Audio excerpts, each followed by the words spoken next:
नमस्कार मित्रांनो, लक्ष्मीच्या पावलांनी या मालिकेत आपल्या सर्वांनाच माहित आहे की कला आणि अद्वैतचं परत लग्न होणार आहे.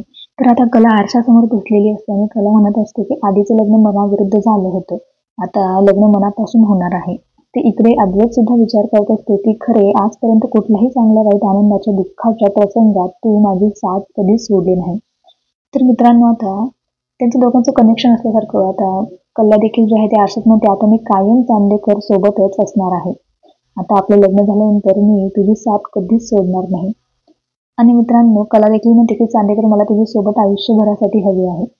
तर आता इकडे विधींना सुरुवात झालेली असते मित्रांनो, आणि आता कलाला सगळेजण बस बस म्हणत असतात. आणि अद्वैत आता साडी घालून तिथे आलेले असते आणि कला त्याला विचारते की तुमचा आवाज असा का झालाय? माझा जरा सुगम, तर आता अद्वैत म्हणतो की माझा जरा सुगम संगीताचा कार्यक्रम होता. आता कलाला वाटतं की ती बाई माणूसच आहे, पण तो अद्वैत असतो साडी घालून आलेला. कला म्हणते की तुमची स्टाईल आवडली हा मला.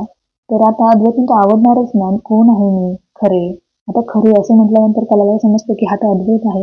त्यामुळे आता सगळ्या बायांसमोर आता अद्वैतची चांगली चव जाणार आहे, किंवा मग सगळ्या बाया त्याला हसणार आहे, कारण की त्या साडीच्या अवतारामध्ये त्याला बघून सगळेच जण हसतील.